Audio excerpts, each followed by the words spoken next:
My lovely, lovely, lovely horse, my lovely horse, going into Troy. Hello, everyone. We're going to talk about the Odyssey, but I'm going to start with a little anecdote from the other day where Mark and I sat in bed, like we do, sit in bed, and before we went to sleep, tested each other on what we knew about Greek mythology. Yeah, as it turns out, I know very little. You did know about the horse, though, didn't you? I think that's kind of one of the things that you just learn about as a kid. The big old wooden horse. But you didn't know what it was for or why they were, like, I knew it was to get inside of a city. But you didn't know why they wanted to be in the city and who they were.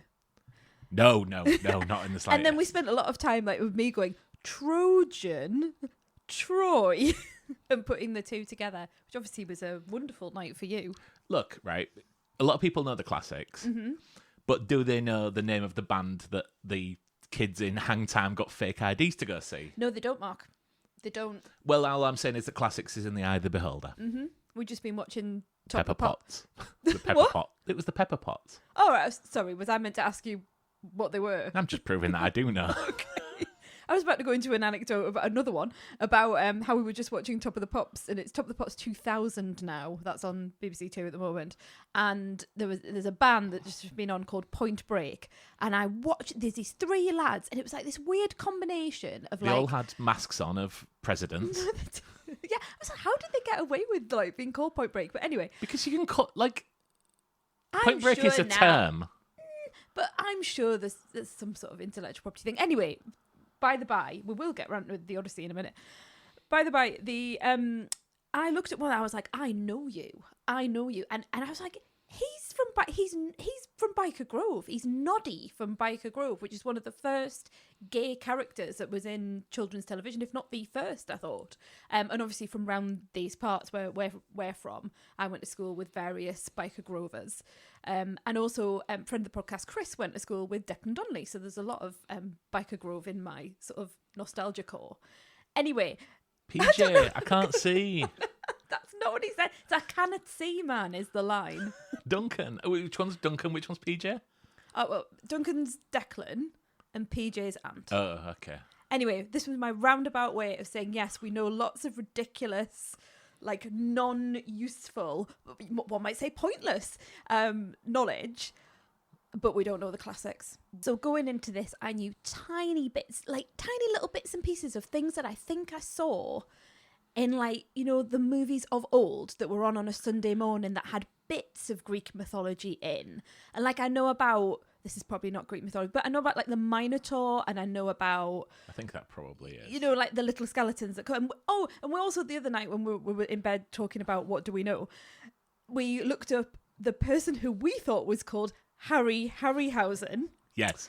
Turns out he's not called that. Ray Harryhausen. Harryhausen. Who did all the special effects. Yeah. So those sorts of Sunday morning shows that I used to watch when I was little, I kind of knew bits and pieces from there. And you knew about Jason and the Argonauts, didn't you? And the Golden Fleece and that sort of stuff. I know the term Jason and the Argonauts. Yes. I know he looked for a golden fleece. Yes. I mean, is there any? Who knows? That is pretty much it. And before, I know more about Jace and the Wheeled Warriors than absolutely. I do about that. Yeah, I know more about Jason Donovan than I do about that. But so going. This is my roundabout way of saying going into the Odyssey, we didn't know anything, but also both of us on various different occasions. Like I would say to you, "Are you interested in this?" And you would go, "No, not at all." And then there was this movement, wasn't there, within critic circles of people saying, you've got to go and see this, you've got to go and see it. I mean, I was always going to go see this because I will always go see a Nolan film. Yeah. I didn't really care for Oppenheimer, but I will go see it because it's a Nolan film. Didn't you go and see Oppenheimer the same day as Barbie, or was it, did you No, try to I do it and then to. Yeah, went to see Barbie first and thought, this is too much. I cannot go sit through a 3-hour film and about give war. give it my all. Yeah. Having had all my senses just it's very pink, punched in the face by it. So I went and saw Oppenheimer a couple of days later. And Yeah. I think came home and had a little nap. Yeah, and I was the same with Oppenheimer. beautifully constructed film. Like Nolan films are obviously brilliant. Like you have to say that. But I prefer Tenet to Oppenheimer, and obviously my favorite Nolan, like I love the Batmans, but my favorite Nolan of all time is Inception. I'm the same. I mean, apart from your opinions on Tenet, which I still feel wounded by. I feel like I want to watch it again. You know, I came out of the Odyssey and felt like I wanted to watch Tenet again. Anyway, I'll be doing that on my own. I've never felt that. I really don't watch films like a second time, but I definitely would not want to watch Tenet. I might do that over the summer. I mean, I'm still trying to work out what the hell people were saying. So yeah, yes, good. Bad sound mix. I'll put the subtitles on. So we went to see this. You went and saw this the first morning it was out. Yeah, I was a 9:00 showing at the cinema. The IMAX showing was at 10:00, but it was so busy. And you know what I'm like at the pictures. I have to have space around me. We were trying to sort of find on that sort of online portal where you can pick your seat. We were trying to find a section, weren't we, where I wouldn't be sitting next to someone, and it just got too much for me, and it just felt too claustrophobic for me. Is this shown in IMAX, is it? Stop it. But I wanted to see it in IMAX because it's filmed in IMAX, and you know, and the whole thing about this was the whole thing, wasn't it? That it was filmed in IMAX, and that was a huge. And they had to build something around the cameras because the IMAX cameras are so loud that they had to build some sort of thing around them. I heard Anne Hathaway talking about this the other day. So I wanted to see it in IMAX because I felt that's how it was probably meant to be seen.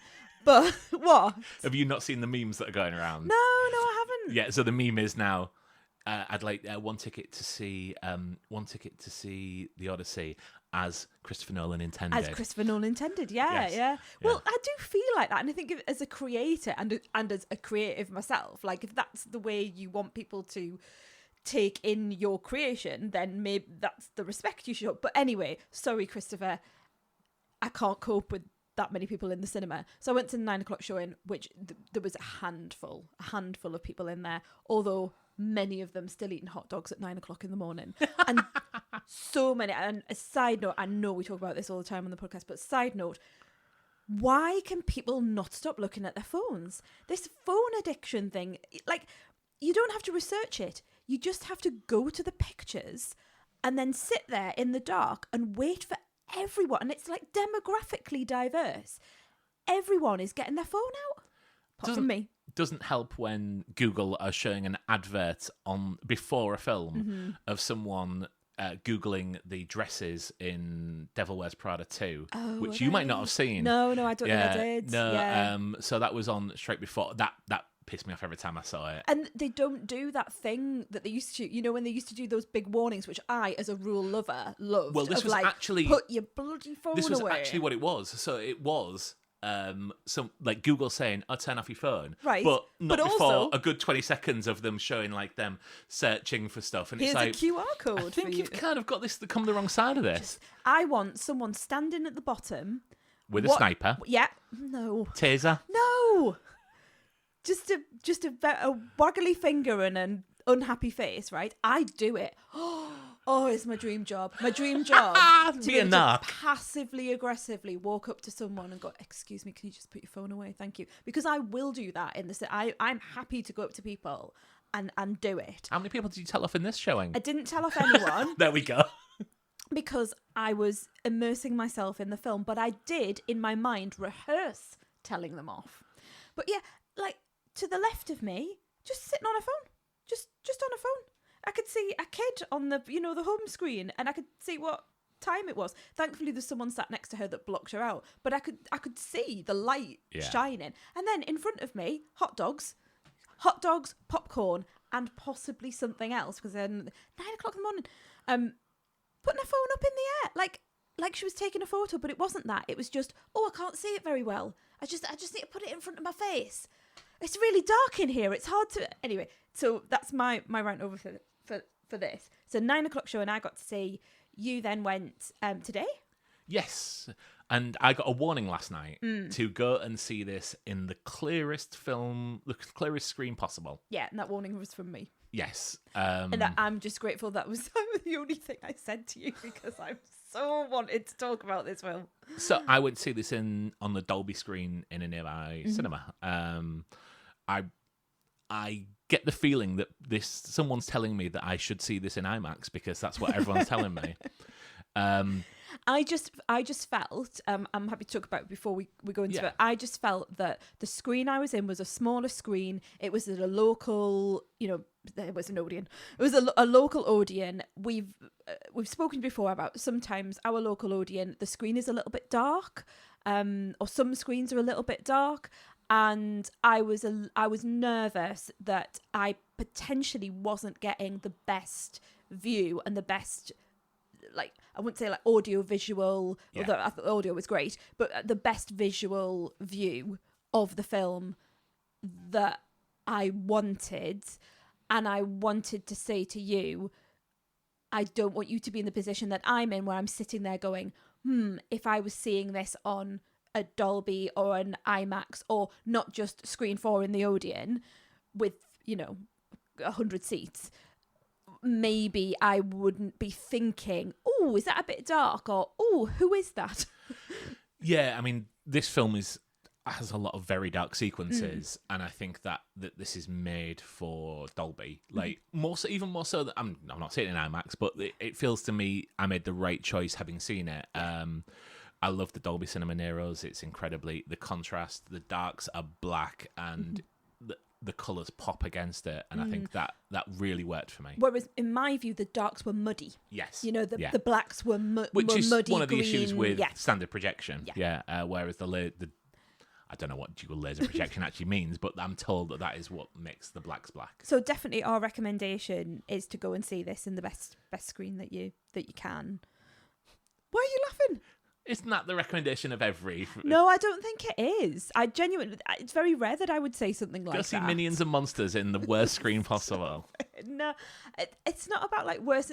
It's about when you've got the choice and you have to pay more a lot of the time. You had to pay £3 more. Some people go into the IMAX one. It's I paid £9 to go and see it.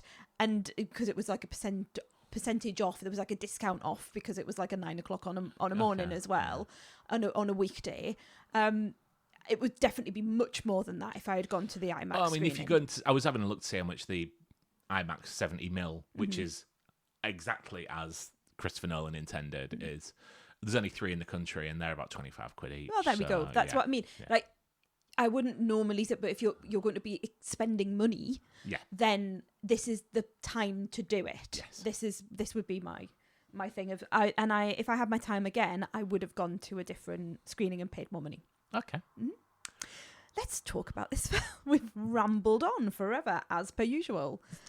It's a weird one, isn't it, to talk about spoiler wise, because it's a 3,000-year-old text. Yeah, but I think we'll do what we normally do, and we'll start with our general view, and then we'll go into spoilers towards the end, and we'll give a warning before we get there. Yeah, so this is obviously the story of Saving Private Ryan. It's Odysseus, which is Saving Private Odysseus. Yeah, Matt Damon has been to war, got lost. People are looking for him. Don't know if he's alive or dead. I think people are really looking for him in this one. That's literally what happens. He's on a journey, but it's an Odyssey because he's called Odysseus. Only, my brain only worked that out the other day. There's a few times during this film, there is a character, I don't think it's a spoiler, there's a character called Mentor. Yes. And I was like, that's a bit on the nose, isn't it? And that's what I thought. No, that's where the word mentor comes from. No, we got that from the Greeks. Yes, we got the term mentor from this text. I thought that as well. It took me ages. It took me right to the end. That's mentor. I'm like, no, he's your mentor. Oh, right. He's my teacher. Yeah, that's another. It's a synonym. It's a synonym for mentor. Right. Yeah. There's a lot of things that you sort of realise that a lot of storytelling moments as well come from these stories of old. So Matt Damon is Odysseus. He's gone off to war, hasn't returned home. Back at home, I'm not going to know any of the characters' names, Alan, I'll tell you now. But I'm very excited because I might be able to get them. Anne Hathaway, his queen. Yeah, called Penelope. I mean, I can look at the screen I know you next can, to me with it but on, this is good. It's like in Game of Thrones where you don't know anyone's name, and then I feel really, really valued and special because I can think of the names. Okay, keep going. And then Tom Holland is his son. And his name is... I want to say Telemachus? Nearly, it's a Telemachus. It's something like that, yeah. But you say it with a flourish. It's amazing, yeah. So anyway, yes, that's his son. Are holding out hope that he comes home in a time when Tom Holland can, because I'm not calling him by name, Fine. will take the crown. However, there are people swirling around who want to marry Anne Hathaway Queen order Penelope. to take the throne. Yeah, in order to take the throne. And obviously, if she does marry and she has more children, the male heir will overtake Tom Holland's Telemachus. It could be that. Yes. Tom Holland's character, and so the idea is that he, no matter what happens, someone's going to murder him. It's very it's very Shakespeare gets it from somewhere. It's very Homerian. It's a little bit Hamlet, isn't it? So you've got people like Robert Pattinson, snarling around, snapping at Tom Holland, and also attempting to woo Penelope. What do you think? It's 5-star, epic, fabulous. I can't think of any other words. All the things that the reviews have said. I came out of the screening and I sat in the car and I had to have a good sort of 3 minutes sit and think and get myself back into the world before I then put on the Empire review, which had just come out, and drive home with my hot chocolate. I think it's phenomenal. Absolutely phenomenal. And the fact that I was in a screening where people were getting their phones out, but also I knew in my heart of hearts that I wasn't in the best visual screening, none of that mattered.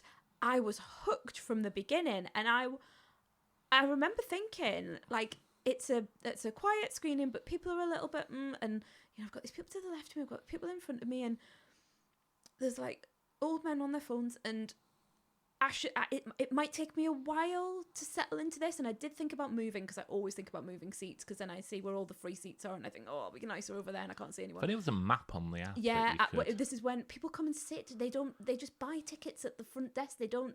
You can't see on the map where people are going to be. I check the map like a good 2 times before I even go in, and then even when I'm sat there, I have done and gone like, I don't get my phone out because it's. But this is during the trailers. No, I don't get my phone out. I don't, because then you're just then you're just showing everyone that it's okay. And it's not okay. It's fair game. It's fair game during the trailers. You're in the you just put your blooming phone. You can leave your phone for 2 seconds.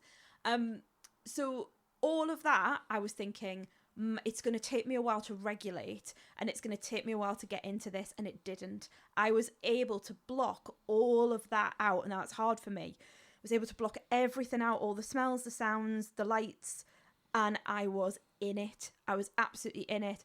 I loved I love the storytelling, the editing of, the story within a story, the flashback within a flashback. It reminded me things of like, obviously all of Nolan's Tenet, the way that he did, what's the D-Day Dunkirk. Not D-Day. I know. I was just I knew it was a D and I knew it was war.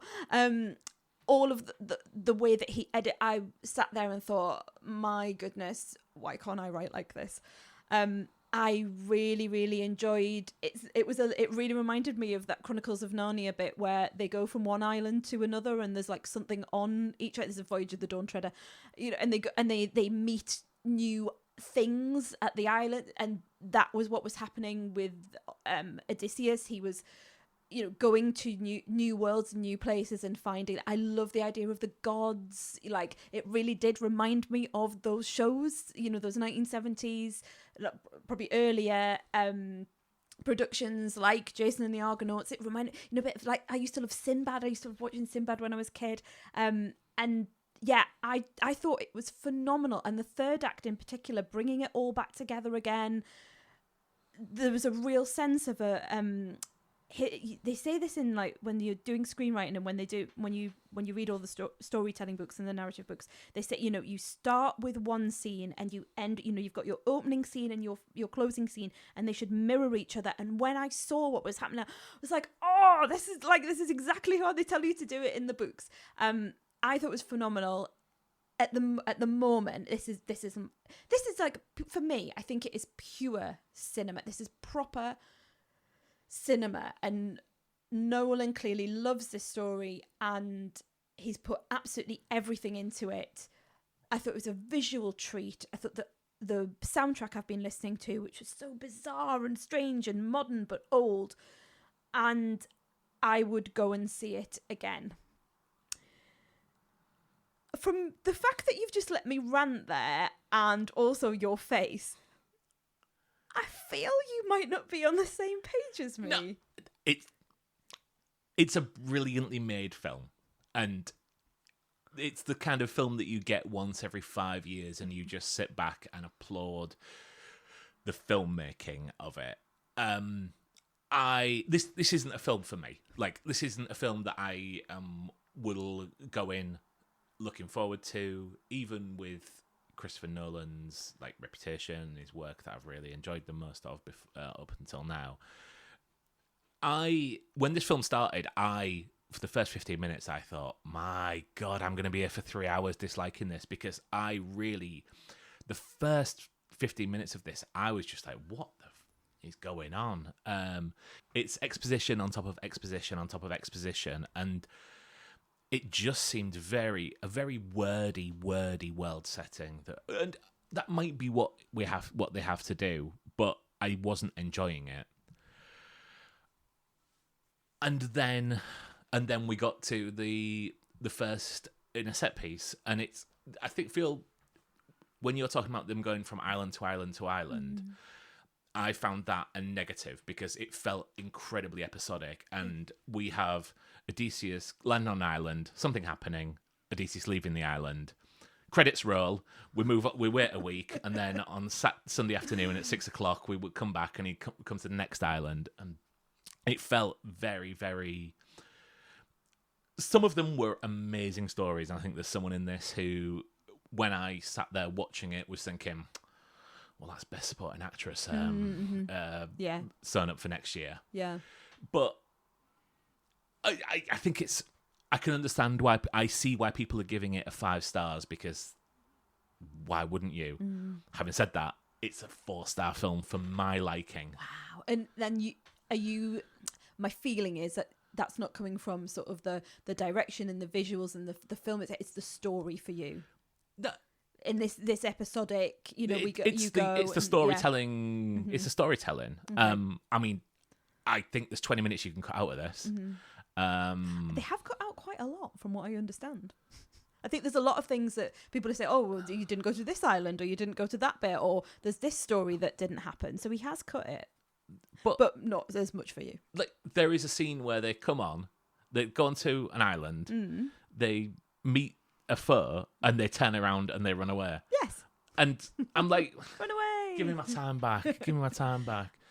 There is a well-known, and I think we're edging towards spoilers sometime soon, but there is a well-known, and I didn't know that this was in this story, but a group of creatures that they pass, which is just like, it just sort of passes by, and it didn't work for me, and I'm itching for the end at this point, because this is 2.5 hours into the film, or so it felt to me. Maybe it was just 2 hours, but I didn't feel the need to stop the narrative going in order to go through something that, for me, added nothing to the beginning, middle, and end plot. Because there isn't a beginning, middle, end of this. There is a beginning, there is an end, and then there's a whole lot of gloop in the middle. Well, that's the middle.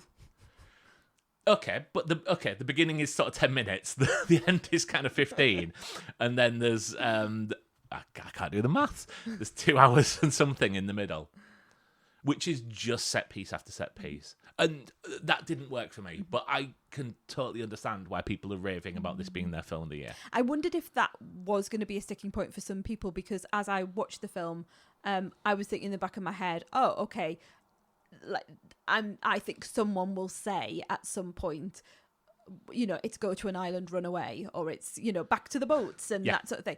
I personally, because I didn't know what was coming, enjoyed seeing these different lands, enjoyed seeing how they got out of the situation or indeed didn't.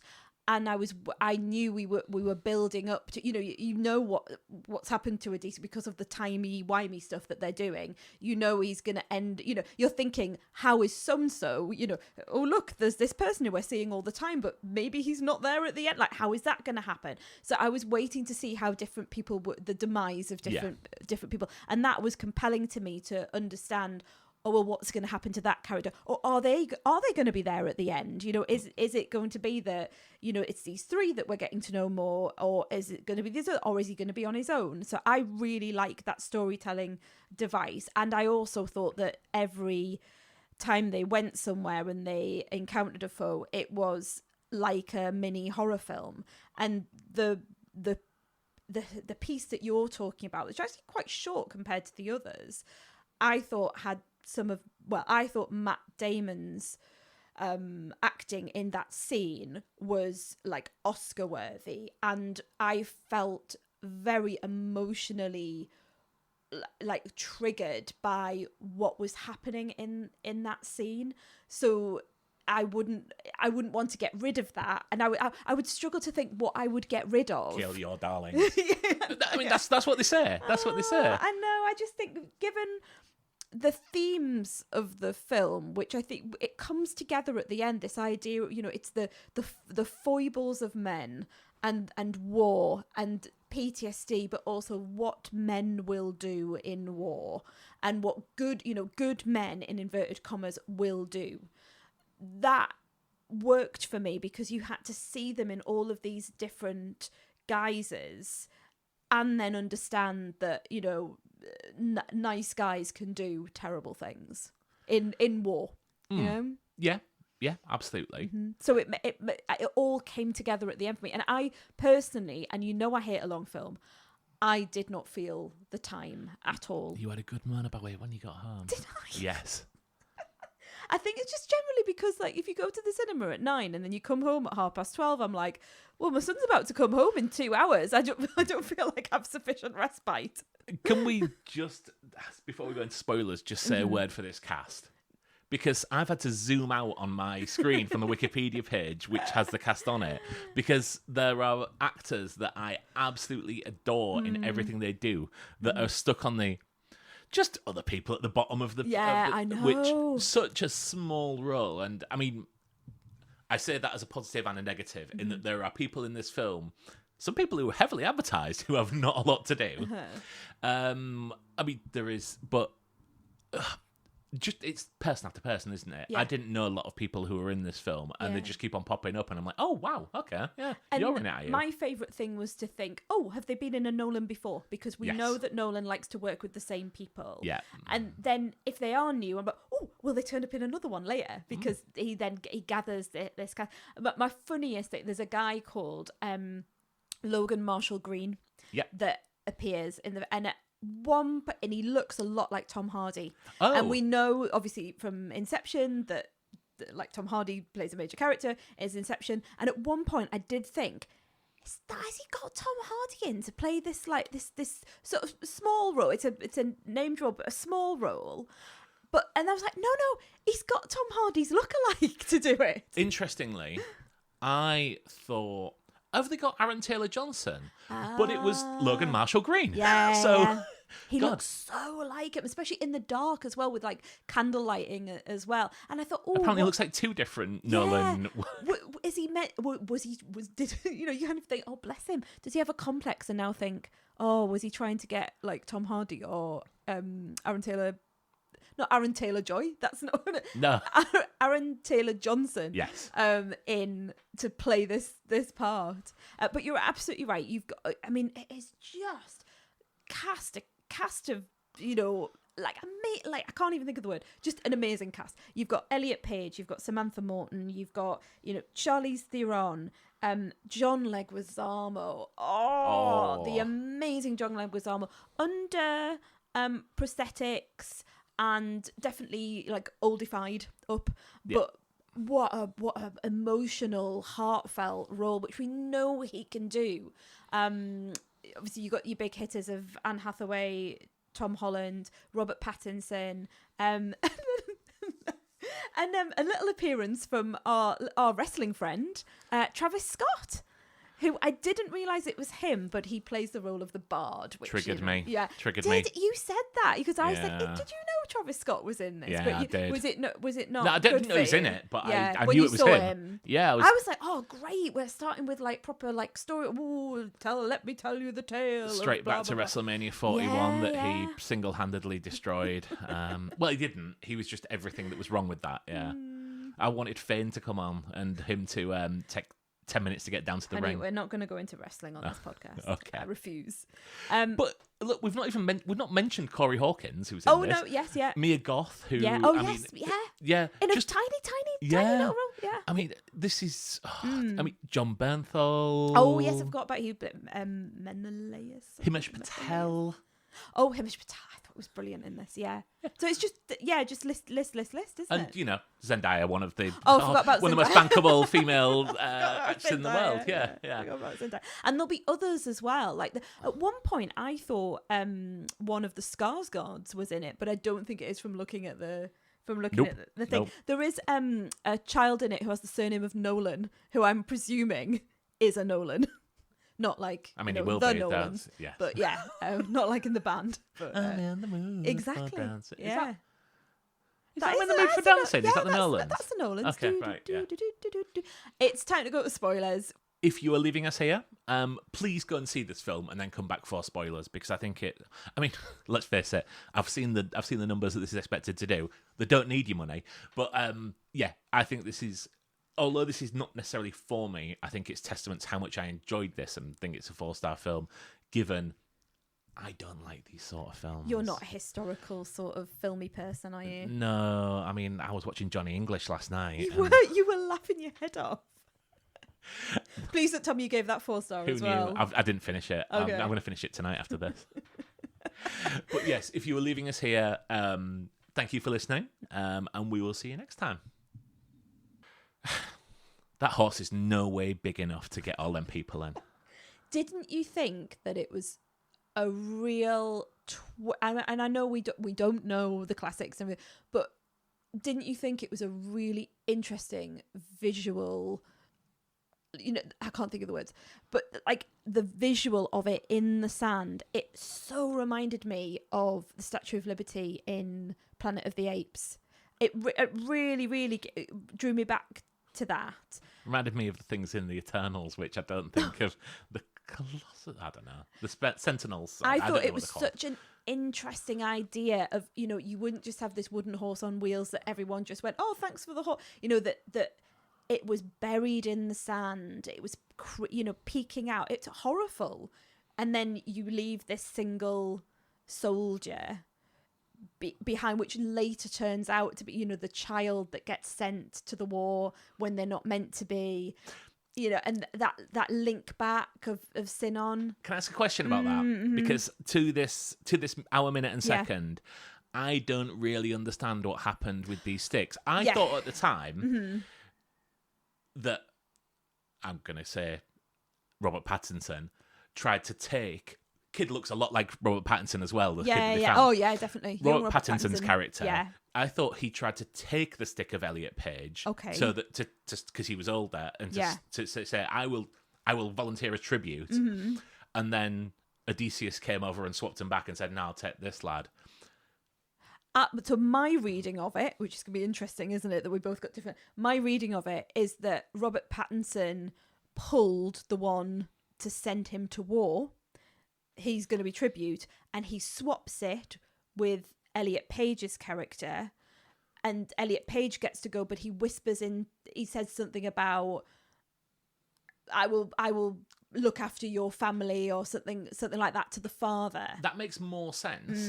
And Odysseus knew that was what was happening, but let it happen. Well, that was... But that was my sense, reading. But that was... It would be interesting to read to see what it was. There are a couple of moments, and it's still 5-star for me, but there are a couple of moments of I'm just disclaimer in there. Still 5 stars. Yeah, still 5 stars. Didn't understand this bit, but still 5 stars. There are a couple of moments where I think it needs another viewing to understand what was happening. And it may be that it's interesting because obviously you went to a better screening, but on one of my I would have liked to have seen the death of some people more. I would have liked a little bit more lingering at times for me to understand who was dying or who was especially out of Odysseus's men. I felt that a lot of them were just, red shirt. And I would have liked to have understood the characters that we got to know more on the boat, like kind of what happened to them at which point, and at certain points I didn't. And actually I felt that Himesh Patel's character was done the dirty at the end. I think there should have been more there between the two of them. Well, interestingly, I thought I saw Himesh Patel in the beginning, like where around amongst the suitors.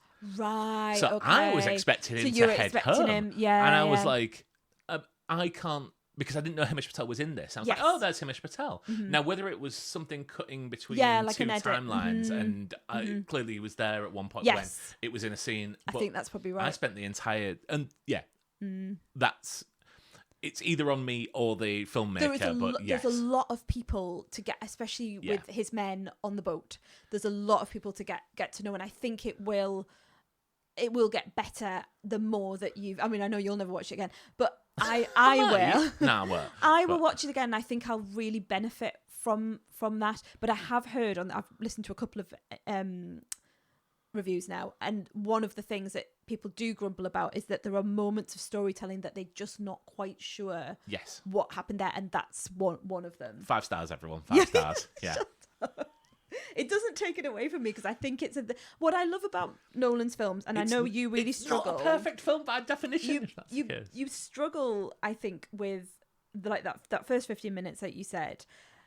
What I really like is in those first 15 minutes, I'm having a good old little intellectual fight in my brain of like, oh, I'm not quite getting it, but I'm getting it, and I'm not quite getting. I'm getting, I find it so intellectually stimulating to not be just, here's this, here's that, let me show you, let me tell you. You have to fight to keep up, and I really enjoy that. I think there is a more graceful way you can put that in there, rather than just people talking about plot and this is the setting and this is what you need to know. I think it's a more graceful way of doing it, and that would, The scene that you spoke about in the non-spoiler section, which was the sirens, the siren scene where the one you're assuming that's what it is that yes, one that is, though. yes, It is. yes. It clearly was. I got that. It didn't take me a while to get that one. I thought that was a beautiful piece of acting from Matt Damon, and the idea that the siren call isn't just oh, it's these beautiful women and it's you feel great. Actually, they're showing you everything that you've ever wanted, but you can't get it, and it's the itch that you can't scratch. Like when they were talking about the itch that you can't scratch, and it gets more and more powerful, and his screams and his wails and his crying, and for me, this film is all about it. Like I said, it's about war. It has very, very specific, and I cannot imagine that this is me just putting two together and making 70. It has these very specific visual pointers to wars that have to events in the past that have happened, but to wars that are going on now, and the treatment of women and children in those wars. And it was just so clear to me that Nolan is saying, look at the past and look at now and look at the folly of men. I don't think it's a coincidence that everyone in this has American accents, for example. I think he's always political, but I think he is being, it didn't take me long to work out, oh, okay, this is an anti-war film. And, when you see Zendaya pop up at the end in her human form, you can read it as she's been there as Athena in inverted Agent's done well commas. to get her so far up the billing, haven't they? But I think she's wonderful in it. I think she's, for what she has to work with, she's his conscience. She's his PTSD. He has seen this woman being killed in front of him, and you can read it as he has constructed her in the form of the god that he worships, of Athena. I think there are just so many layers to it, and that idea of war and what war does to people who are involved in it, as well as the victims of war, the PTSD, and the struggles that you might have with what you have done as a good man, which is what Samantha Morton's I think it's Cersei, yeah. Cersei, her character. Hope she's writing a speech. Yeah, I know. Oh God, totally. Yeah. I mean, that was just. I was horrified, and it really reminded me of Rick Baker and American Werewolf in London, when they, she's shaping the faces into the animals. But it could quite easily be a cackling, performance of like the Wicked Witch of the West and stuff like that, and it's not. And she plays it as a victim of sexual assault. Yeah, she plays it as someone who has had men come to her door wanting something, and and she said, when he says, did they hurt you? And said, no, but they would have done. Yes. Or they could have done. Yeah. And she speaks for so many women. I really felt that was, and Nolan gets criticised. I've criticised him before for the women characters, and I think he's done so much here in this film. There's so much about the treatment of women.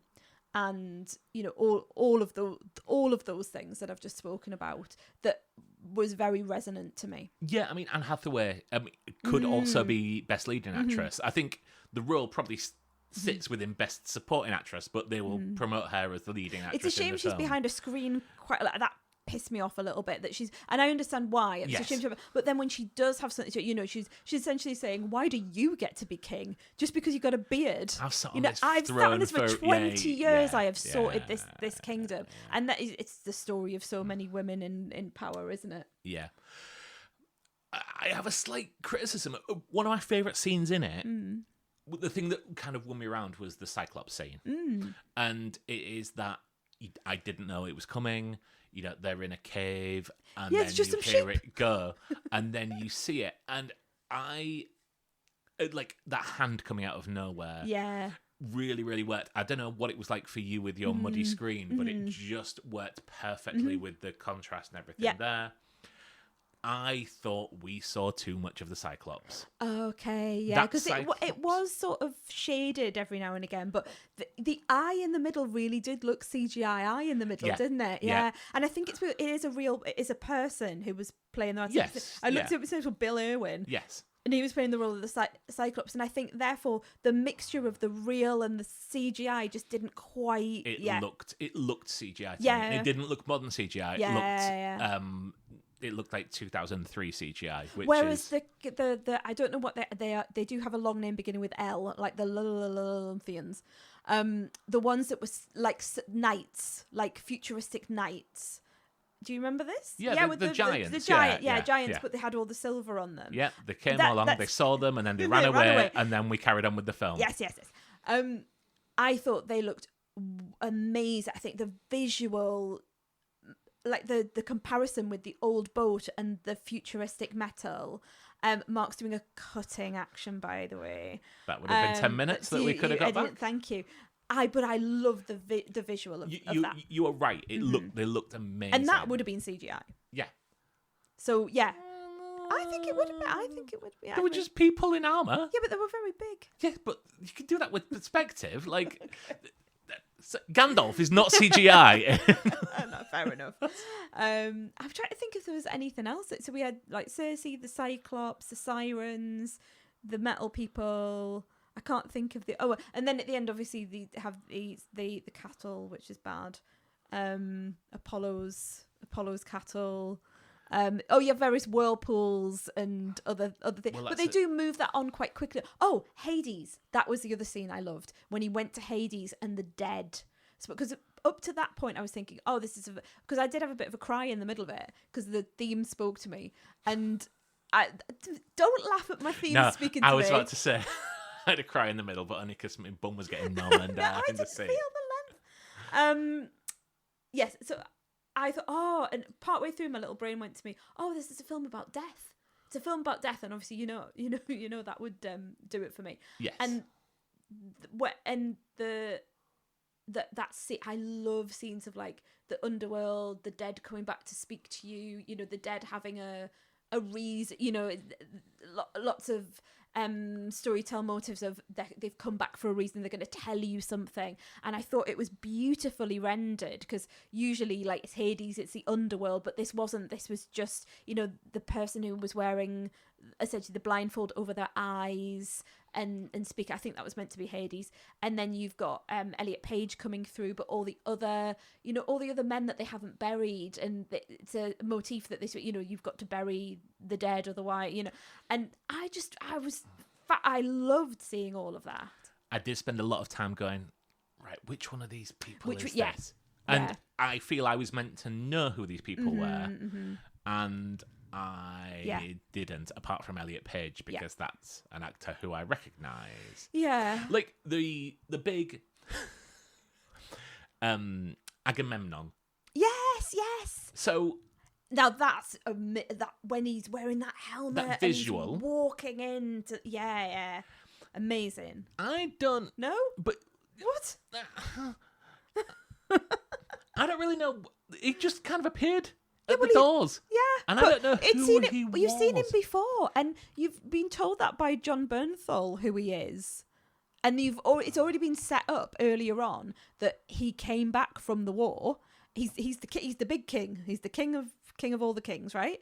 And he has brought in Odysseus and his brother Melanthius, possibly played by John Bernthal, and they are off to get Helen of Troy, which is John Bernthal's wife, who's ran off with someone, and that's what they're going to go and get. But also Agamemnon saying, "Oh, but by the way, yeah, we can use that as an excuse, and we'll now get the trade routes."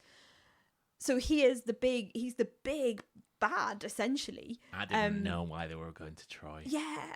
Did you know? But he explains that at the beginning. He talks about, you know, and also Travis Scott's explain, you know, a ship, a trick, a face, like Helen of Troy, the face that launched 1,000 ships. Yeah, sorry, I like this sounds like a 3-2-1 clue, which like I don't want a limerick. Like I do, I liked it, and I like the way it came back at the end, because then he says a trick, and it's another trick, isn't it? It's Odysseus putting his, you know, pretending to be the beggar, and it's another. It's a trick, and Anne Hathaway's trial in inverted commas is a trick, and I love the way that balance. It's such balanced storytelling of we start off with one and then we come back to the other, and it's a mirror image of what has happened. No, big sigh. No, I it just, there was a lot of the spoken word and the exposition that was being said just didn't register with me. And whether that's on me, as like that quite often is the case, whether it's ADHD or what, I'm not sure. But I can't rely on something that someone said 15 minutes ago to you kind of need to show and tell for me. Okay. And I think especially that's how I learn. In like a historical epic where you don't know the characters and don't know. Yeah, I get it. I'm not going to pick up. I didn't know why they were going to Troy, other than, and I think whether that was said, whether that was not, explicitly, other than Travis Scott, who I'm getting flashbacks to how he destroyed the main event of WrestleMania 41, as previously said. Like, I thought it personally. I thought it did enough to show you what had happened with Lupita Nyong'o's face, her twin sister, who was married to Agamemnon. You know, like there was enough there for me to join the dots. However, I knew more about this going in, so maybe it was easier for me to. Oh well, I know Helen of Troy. I know the face that launched 1,000 ships. I remember that they're going in the horse to try and get her, but this is explaining. This is giving me a bit more. This is saying, well, actually, we don't really care about Helen. We're going to get her. We're going to use it as an excuse. And again, this is for me. This is the comparison with today, with modern day and with modern warfare, where we're saying, oh, we're going to go in and we're going to I'm going to use a current situation. Oh, we're going to release you of your bonds. You can take over your country, and but by the way, we're going to bomb over here and bomb over there, and we'll just target a school. All of this stuff. It's so reminiscent of what is happening at the moment, and that's what I really liked about it. I like the cleverness of here is a story that's thousands of years old, and yet it's still going on to this day, and I can put modern day events into it. And I totally agree. I just think that some of the storytelling methods could have been better for me. Anything else you want to mention before we finish? Yeah, so not even about this film, but Okay. you mentioned your trailers were interesting. Okay. Now, I had a right random bunch for a big commercial film, I had a right random bunch of trailers. Let's see if I can remember what I saw then, because I can't quite remember. Okay, tell me what you got, and I'll see if I had the same. So I had the next Iñárritu film, Digger. Oh, Digger! Tom Cruise is Digger. Have you not seen this? No. I've watched that trailer so many times since it's come out, and I liked seeing it on the big screen. I love Iñárritu, but that film looks the most annoying thing I've ever seen. Incredibly, I mean, it's a comedy, and I don't do well with comedies, but I love mad Tom Cruise. Like, Tom Cruise at his most deranged is my favourite flavour of Tom Cruise. And here he is with prosthetics. He's doing all sorts of drawling. He's playing again. And I mean, it's clearly like a Trump character, isn't it? John Goodman's essentially playing Trump. And it's all about climate change. And he's twiddling around in the air, and he's got his... There's a cat that's about to die. Yeah, there's this weird prosthetic waiting for cat. Odysseus to come home. Yeah, it's like, oh no, let's not mention the dog. Oh, the dog bit made me very sad. There's a lot of animal stuff in this, isn't there? In the Odyssey. I am fascinated by what this is. I know lots of people are saying this is Cruise saying he's going to get his Oscar. I mean, he's got to get it for some. I think he's got an honorary one, but he's going to get it for something at some point. And like I say, my favourite Cruise is going off his rocker cruise, which this is definitely what it's going to be. So Werewolf? Yes, that's Robert Eggers' new film, which, as you know, I adore A Werewolf Story. That's got Aaron Taylor-Johnson in. Yeah. Pretty Yeah. sure it's not Logan Marshall Green, nor Tom Hardy. Usual cast for Robert Eggers. You've got Lily. Oh, we had this the other night, didn't we? We were trying to say Lily someone, and then we went through Lily Collins, and then we went to Lily James, which is who we were thinking about. But this is the other Lily that we're not going to remember the name of. I keep on saying Lily Moss and everything. Be. Yeah. Anyway, you look it up, and then it's your man William. Oh, this is a terrible night for my brain. This is perimenopause, isn't it? He was in Nosferatu as well. Come on, bring up the IMDb, and then we can. Lily Rose Depp. That's it. That's why I'm thinking of Kate Moss. Willem Dafoe. Willem Dafoe. Well, not William. Willem Dafoe. Yeah, all the usual people in there. So yeah, and it's the werewolf story, but in black and white and oldie worldy. I got Pressure. What's Pressure? It's the D-Day film. No, maybe Okay. I don't know that. Is it something about the weather? Yes. Oh, yeah. And it's got Andrew Scott in it. Yeah, Andrew Scott is a weatherman. Yes, who Andrew is Scott's telling a Brendan weatherman. Fraser whether to. But didn't that seem to be the entire trailer of Brendan Fraser going, "Tell me the blah," and him going, "I don't know," and "Is it going to be safe? I don't know, but you know the weather, but I can't tell you about the weather." It kind of feels like that's the whole film. Yeah. Okay. The Death of Robin Hood?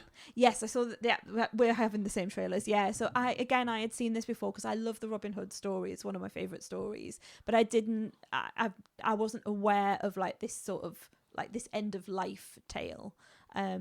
Which it looks really. It's got Jodie Comer in it. Robin Hood 2 Electric Boogaloo. Playing a nun or a nun type character, and it's got Hugh Jackman as ye oldie Robin Hood, but clearly like Robin Hood is the folklore and this is the man. Yes. It's giving Wolverine, but the one Logan. That's it. Yeah. It's really, really giving that sort of that version of Wolverine, isn't it? And that version of Robin Hood. It's far away from Kevin Costner. The Uprising?